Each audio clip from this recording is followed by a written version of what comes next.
Well, I want to ask you about the idea of priming the pump for the economy. There's a few points of your NEED Act here that we want to go through, that you want to create the monetary authority, create full employment economy, abolish the creation of money by private persons through lending against deposits, enable the federal government to invest or lend new money into circulation, incorporate the Federal Reserve into the executive branch. But another provision I read in there was this initial monetary dividend provision. Can you explain that a little bit more? Well, we don't have to have any poverty. I mean, we could guarantee that people have the ability to be able to support their families if they fall on tough times. Why should we have poverty in America? And is that what this provision does? Is this a direct stimulus into the... Exactly. That's exactly right.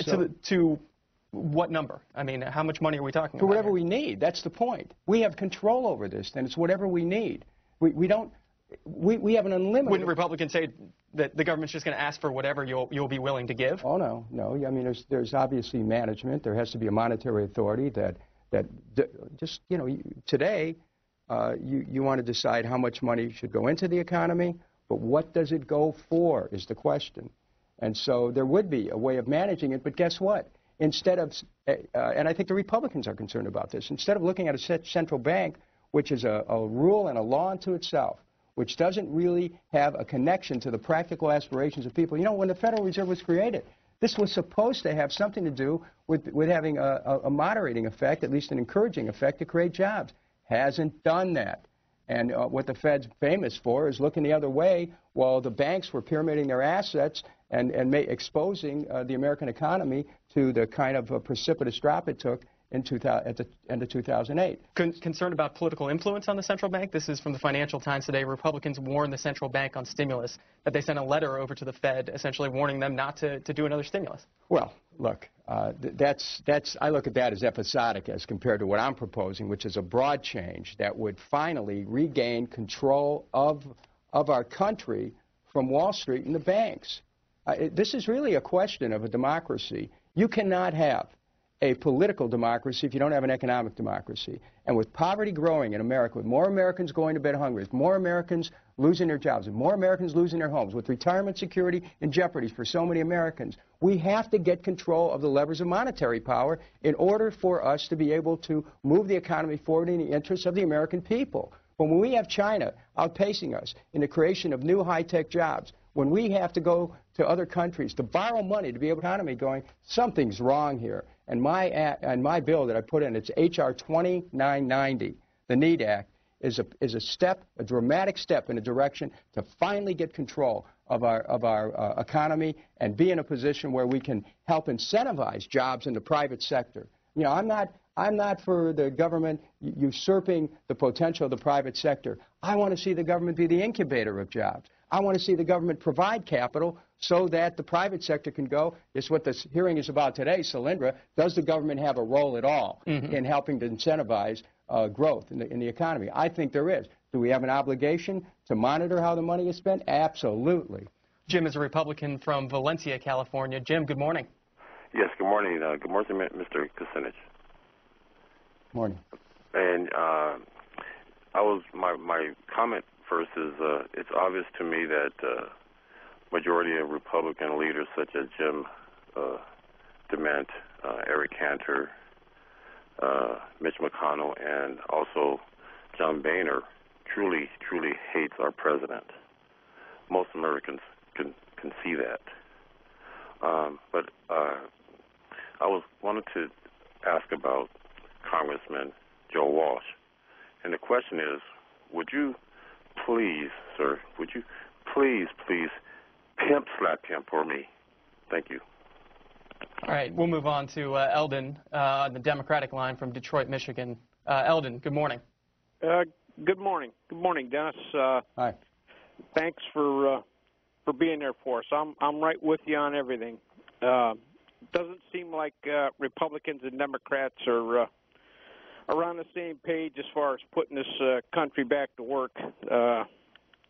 Republicans are fighting, just fighting everything. No. I'm interested in as far as the lobbyists and Wall Street. Do they have such a stranglehold on the House and the Senate that nobody can get on the same page. I mean, everybody's hurting bad, just exactly like you said. And we can question on the 2012 election for you. The short answer to your question about the influence of lobbyists in Wall Street and whether they have a stranglehold, the answer is yes, unfortunately.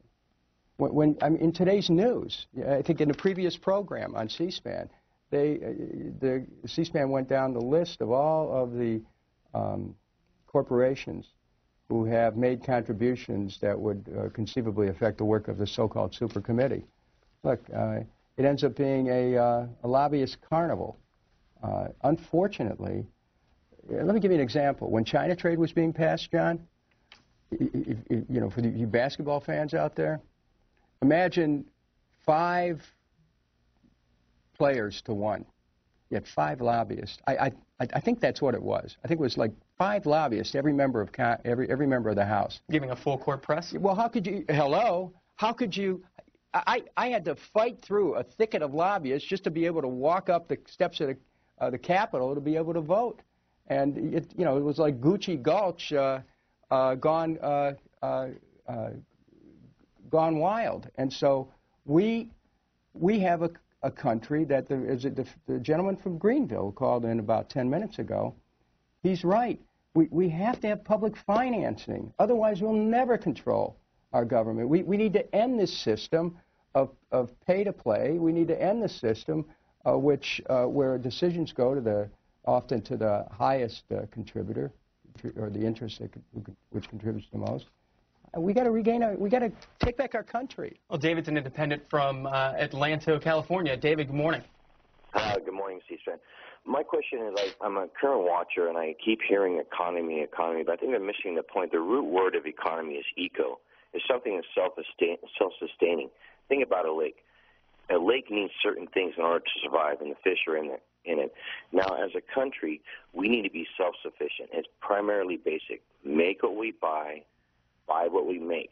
The simple necessities that we use, like steel, oil, gas, all the things that we need should be here. Those are lifelong jobs, generational jobs will put America back to work and families for generations on in. Instead of allowing corporations, this gentleman talked about lobbyists. Okay, constituents should be the people that the senators are in touch with. That's the people, the normal, average, everyday guy like me. Now, these CEOs and these lobbyists, they want to come and bring in their programs and stuff. They need to deal with the president. He's a CEO of a country, CEO to CEO. Well, let's give the congressman a chance to respond. The caller made a plea for self-sufficiency for our nation. You're absolutely right. I mean, what we know, the world's interconnected and interdependent. On the other hand, we're losing our self-sufficiency in America. One of the reasons why I'm so opposed to the World Trade Organization, the United States participating in it, is that the basis for the participation is that we can't pass laws here in this country that say, we want an America First steel policy, which says if you want to rebuild America's infrastructure, it's only with U.S. steel, only with steel made in America. I mean, I heard a story recently about a bridge, a section of a bridge being, for the West Coast, being produced in another country. Why can't we create the jobs here, use the wealth that we have here to help our people have the jobs, send their children to schools, be able to have the health care that they need, be able to save a little money, be able to provide for their retirement security. See, this is where the lack of control of our economy, these trade agreements are designed, they were written by multinational corporations who don't want to pay people a decent wage, who don't want to have to deal with retirement benefits, who don't care about health care benefits. We have to get control of our economy again. That's why I said get out, end NAFTA, GATT, WTO, get out of China trade and renegotiate the whole thing, which says America has to be able to make things here, buy things here on a grand scale. Well, just in the couple minutes we have left, I want to run through a couple quick questions. Somebody had brought up